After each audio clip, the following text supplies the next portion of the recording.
Hey everybody, Jamie Starr here for the New World News Network. Today I want to talk to you about something I was sort of thinking about for a while I was at work today, which is one of the reasons why I think sort of monotonous labor jobs are really good for people because it gives you time to just think and get your mind straight.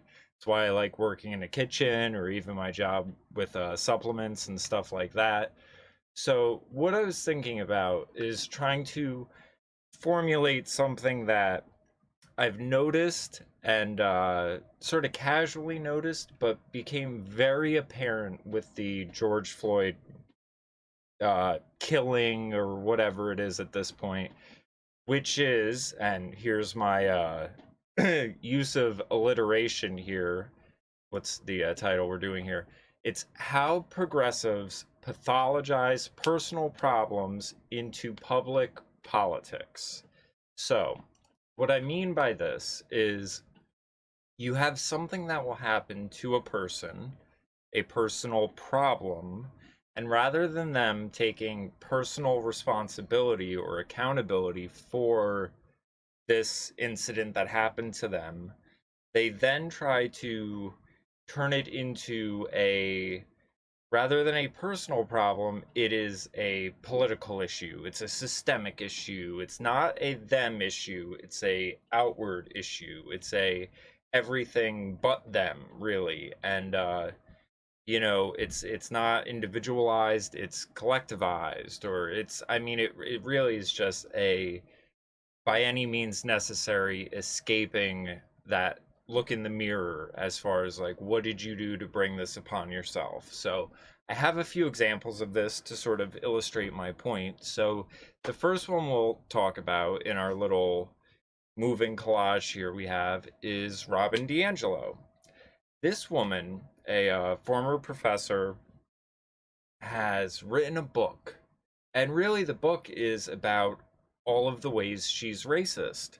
She describes going to these dinner parties and that she would be there and then she would notice a black person there, and all of a sudden she's like counting how many white people there are and how many black people, and being like, oh my god, he's the only black person, so he must feel uncomfortable because there's X amount of white people and there's only this many black people. And I mean, it's all based on her own stereotypes, and it really is just this is in her head, this is a personal problem, but instead of her being like, oh shit, I have some issues within myself I need to work out, she has basically taken this stance of, well, the problem isn't me personally, I'm just a product of my environment. So she then pathologizes it as, well, this isn't a Robin DiAngelo issue. This is a issue with society and whiteness, and it's everything else that has made me the way I am, rather than me taking responsibility for my actions, my thoughts, and stuff like that, and then going on and addressing it on a individual personal level. She has pathologized this into a this is a society problem. And I mean, can't knock her hustle. She's on all these shows and selling tons of books, so I guess more power to her. But it really, all of this stuff really bothers me when you take a widespread look at things. Like, I had a conversation with a coworker of mine, and I forget how we got onto this topic, but I made a remark to him where I said, well, do you think Muslims prefer being with other Muslims, or do you think they prefer being with Christians, or, something like that? And his response was, I don't know. And I was really taken back. And it shows you, I mean, there's numerous studies that show this, that whites are the only group that have a outgroup preference. And, your social justice warriors will say this is them fetishizing other cultures, or, having a thing for the exotic or something like that. But the real telling thing is that no other culture is like this. So if you go to any South American country, any Asian country, any African country, chances are that you will have a, you know, for example, in Vietnam, the population is 90% Vietnamese. The idea of you going to them and saying, oh, well, you need to get rid of, you know, your version of Christmas and call it a holiday because it's problematic to the other people in your society, they will look at you and say, fuck out of here. This is Vietnam. We're repping the Vietnamese people. And you got a problem with it? Leave. Like it's really, Americans are so, on one hand, browbeaten, and then on another hand so actually privileged and isolated from the way the rest of the world works. And also they've been hit with this divide and conquer thing where, you know, I mean, it's one of the thoughts I was having when I was walking home was, somehow people are tricked into thinking we live in a white supremacist society, and yet the idea of white pride is viewed as positive towards some, negative towards others. But the reality is it shouldn't be viewed in any which way, because, for example, again, if you were in Vietnam and you had Vietnamese pride, I mean, it would just be a given, basically. You're in Vietnam. Should the Japanese in Japan have Japanese pride? Obviously. But see, in America, we've been hit with this whole racial thing, which is why a lot of people say diversity is problematic. It's not a strength, it's in fact a weakness, because America isn't based on a race, it's based on ideals. People continually try to push us towards being racially focused, but realistically, Americans should just be proud to be Americans. Period. Full stop. You know, that should be that. Nationalism has become this dirty word, even though it could be the one thing to unite everyone. But the reality is, if we actually lived in a white supremacist society, white pride would be a given. But we live in a America first society for now, and hopefully it stays that way. So being proud to be American should be a given. If you have a problem with that, you know where the exit is.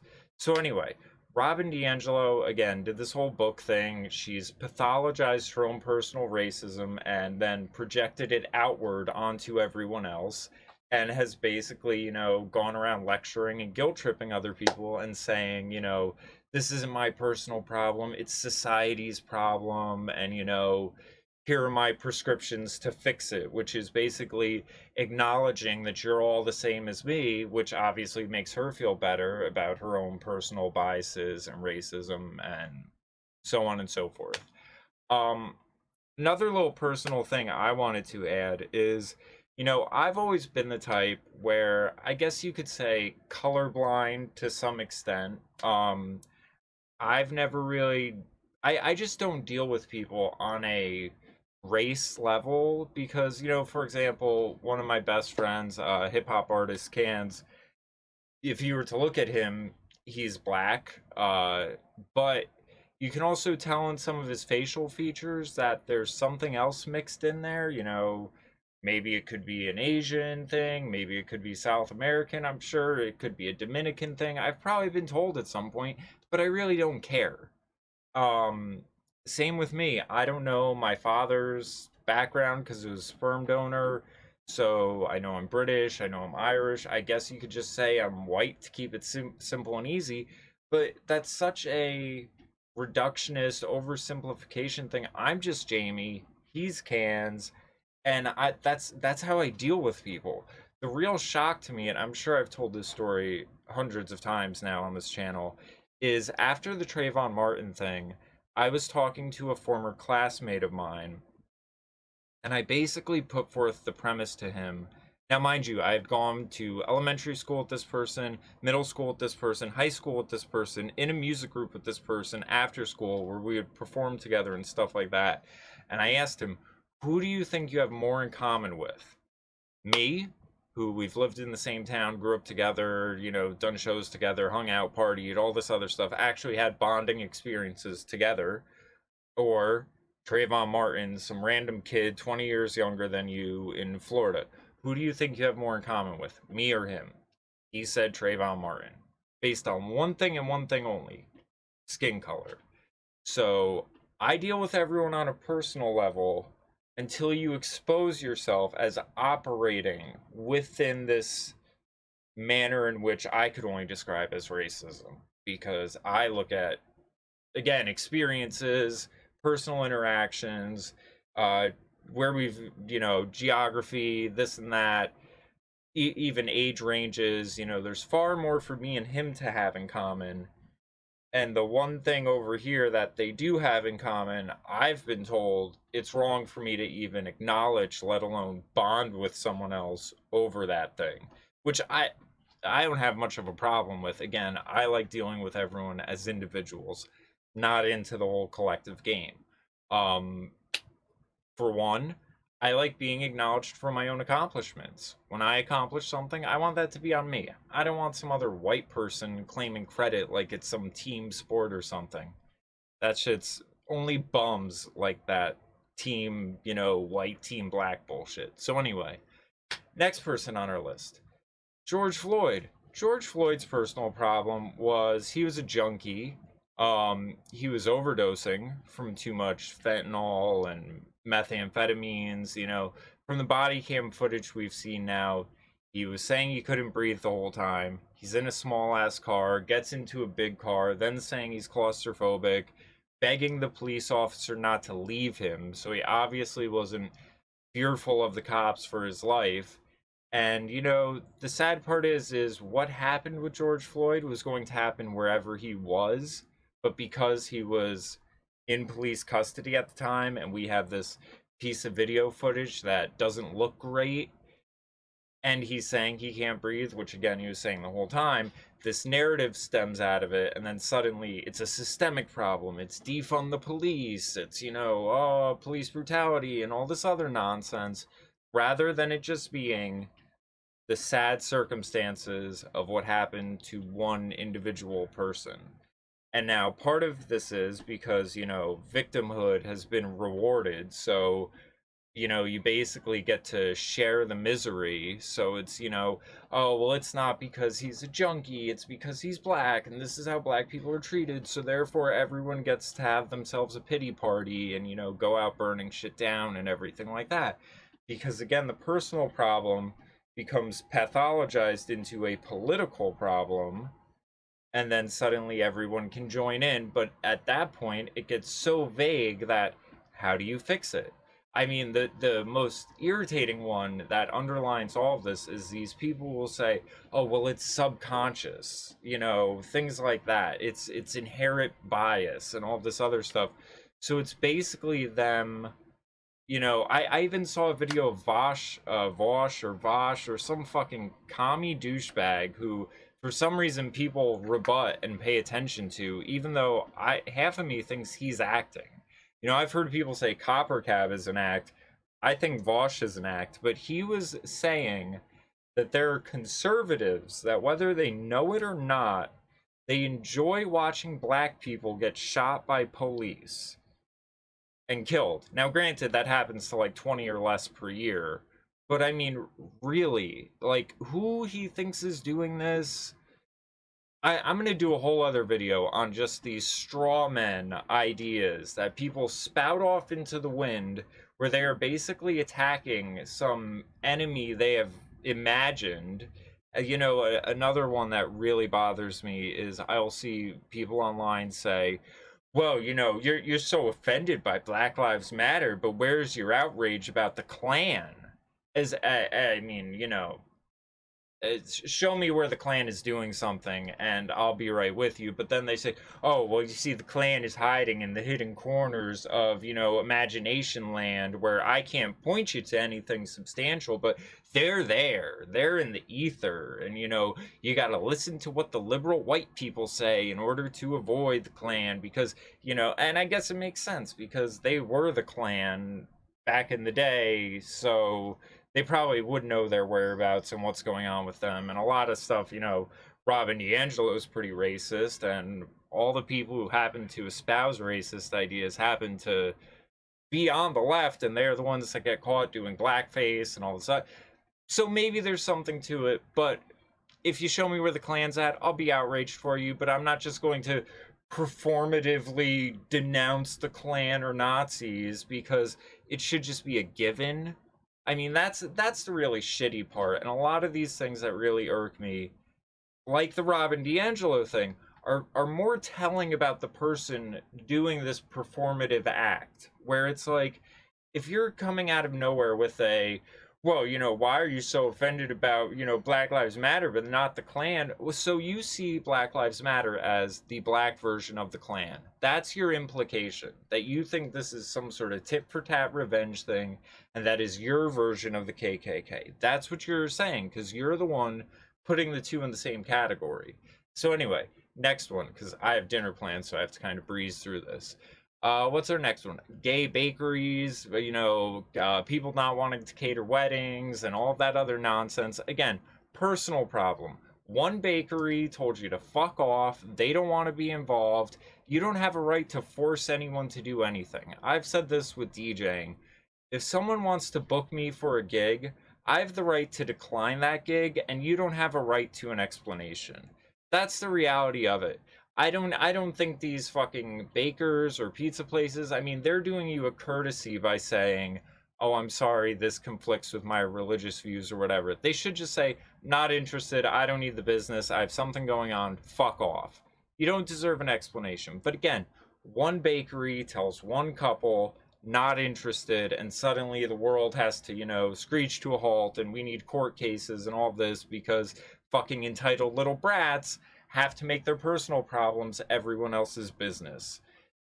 Who's next on the list? Black Lives Matter. This is a really interesting one because you look at their charter and people are realizing this, that it's not about black lives, it's not even about black men, it's about gay, black, trans, whatever, abolished a nuclear family bullshit. Well, when you look into the personal lives of some of these people, one in particular, maybe there's a second one too, but one of them, when they came out as a lesbian to their parents, they got kicked out of the house.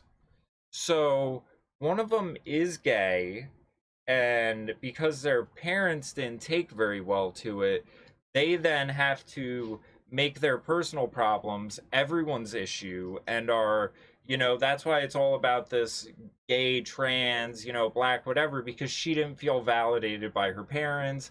A lot of this is people with daddy issues trying to, project it outwards. Cops are symbolic of masculine energy. Essentially, they're the father figures for cities and towns and societies, keeping the order and rule enforcement and things like that. So a lot of people, their gripes with police are actually daddy issues that they're externalizing. But that's the Black Lives Matter thing, where this girl had personal problems at home with the fact that she was gay, was kicked out, and now she wants to, destroy nuclear families for everyone and essentially, work out her personal issues in a public political manner.